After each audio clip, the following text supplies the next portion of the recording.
Olá, eu sou a Patrícia Fantin, uma arquiteta que gosta muito de falar sobre a casa e sobre como as pessoas vivem.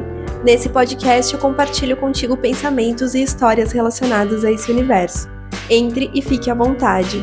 O tema do episódio de hoje é decoração e orçamento. Tu já ficou sonhando com um sofá caríssimo?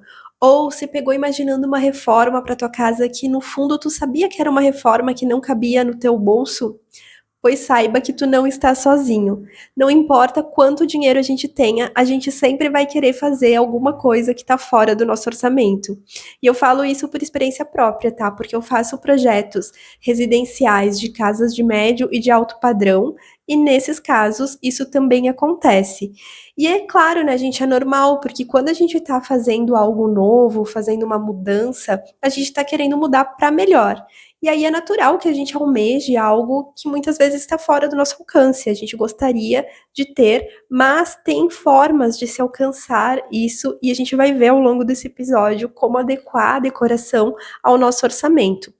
E por que que o orçamento é importante, né? Por que definir e como que funciona isso?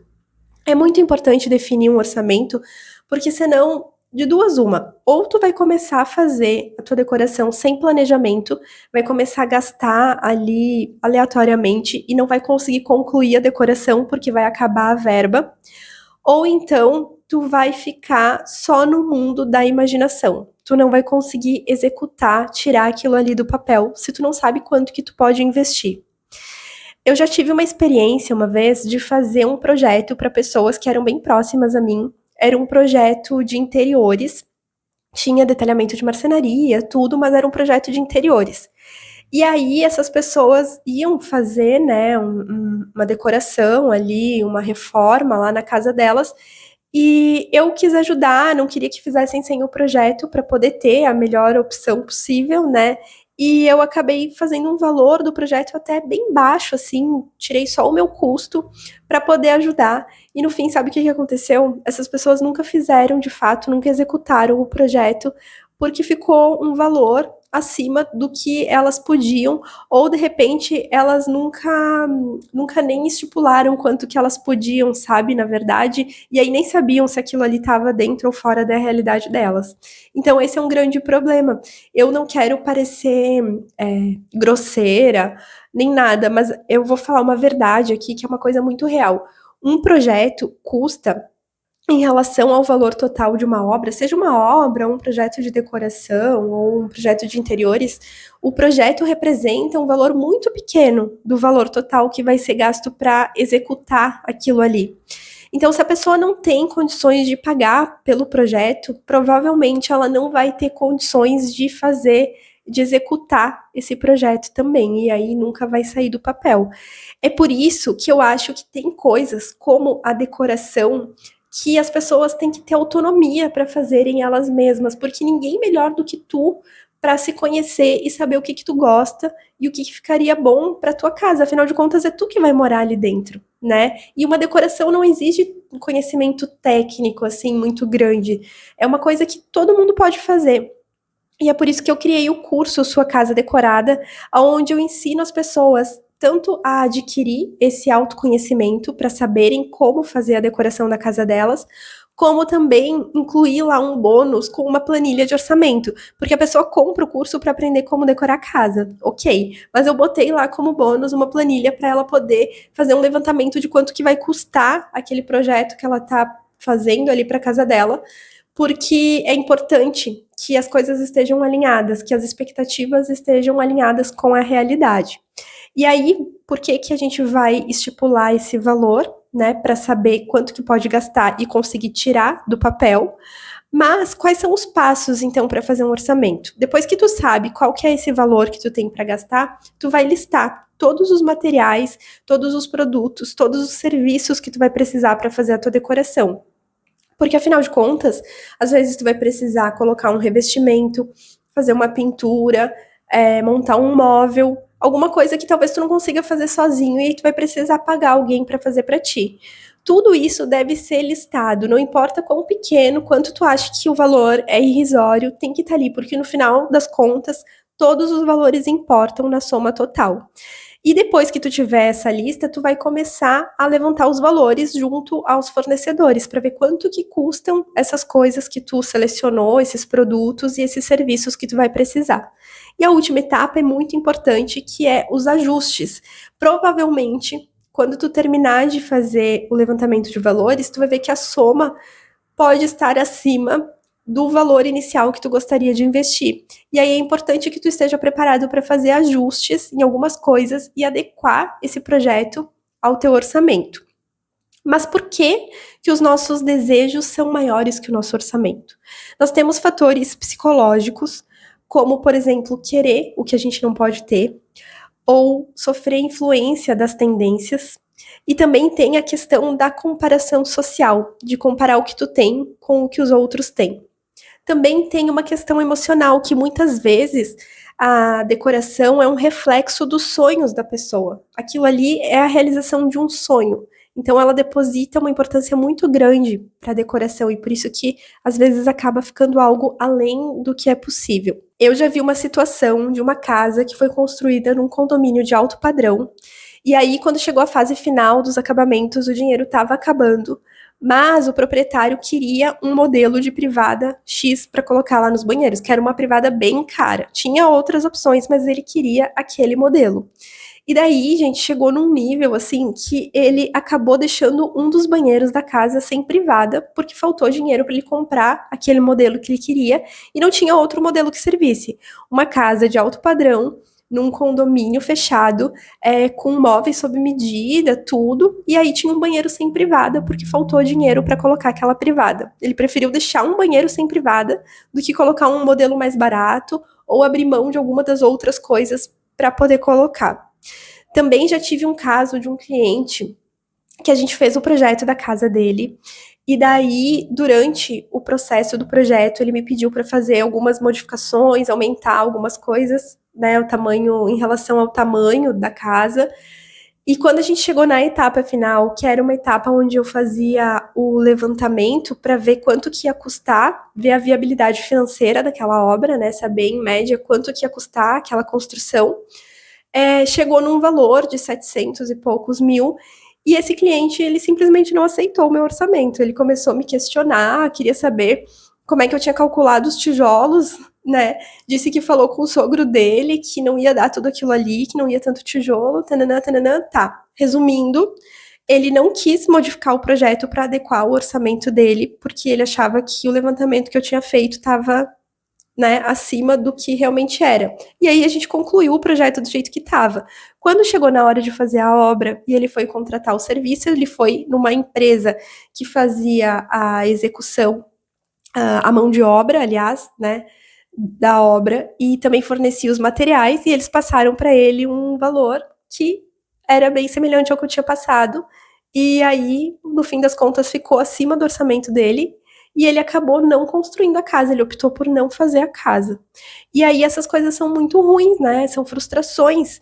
E por que que essas coisas acontecem? Quais são as causas da gente querer algo que está fora das nossas possibilidades? Nós temos as influências externas, que estão aí nas redes sociais, como, por exemplo, o Instagram, como o Pinterest, como o TikTok, aonde a gente tem um desejo muito grande gerado pelas coisas que a gente vê ali.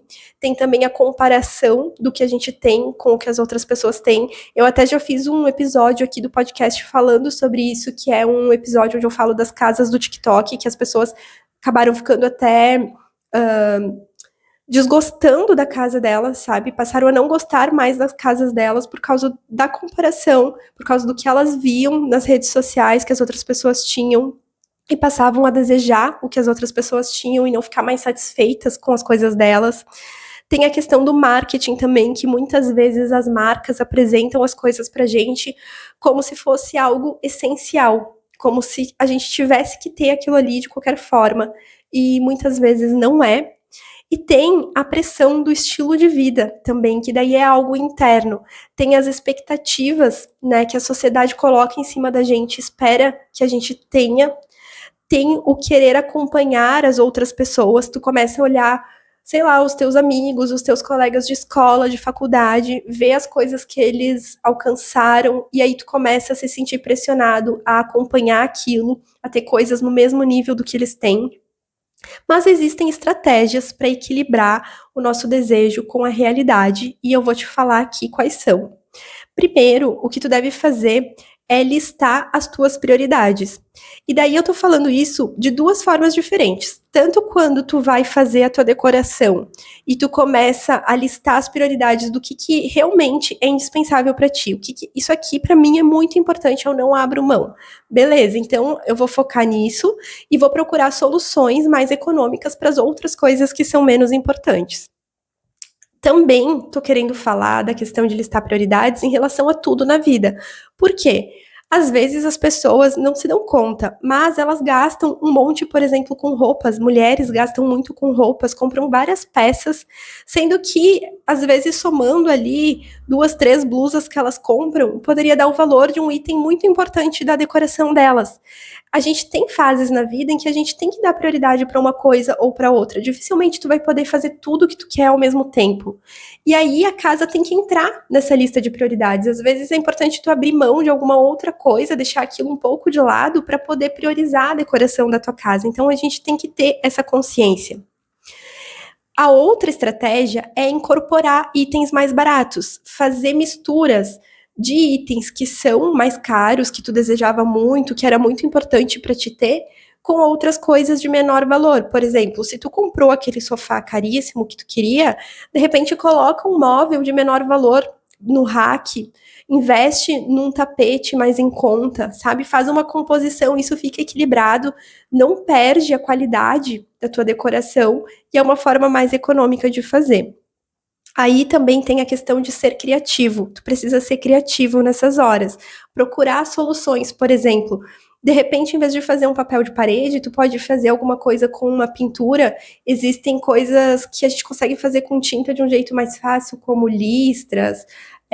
Tem várias coisas assim, se tu procurar na internet, tu vai achar várias referências de desenhos que tu consegue fazer com a tinta na parede e que substituem muito bem, por exemplo, uma estampa de um papel de parede. Ou talvez, em vez de trocar todos os móveis da tua cozinha, tu pode simplesmente pintar eles ou envelopar, ou trocar a frente, trocar as portas, a frente das gavetas e manter a mesma estrutura, a mesma caixa que a gente chama, para poder ser mais econômico. Tem que usar a criatividade. A outra estratégia é invista no que realmente importa. E o que eu quero dizer com isso? Tu tem ali um orçamento limitado. Tu tem que colocar a maior parte desse orçamento nas coisas que são mais importantes. Por exemplo, tu vai colocar um valor, uma proporção maior do teu orçamento destinado a comprar as luminárias do que comprar capas de almofada. Entende o que eu quero dizer? Não faz sentido tu comprar uma capa de almofada super cara só porque tu achou bonita, sendo que isso vai comprometer uma boa parte do teu orçamento que tu poderia investir num item que vai dar um efeito muito mais legal para tua decoração, como é o caso de uma luminária, por exemplo. E a última estratégia que eu quero te falar é para te planejar de forma realista. Para isso, tu tem que usar ferramentas como, por exemplo, uma planilha, né, que eu mencionei antes. Tu tem que procurar valores reais com lojas, com fornecedores reais para te saber realmente quanto custa.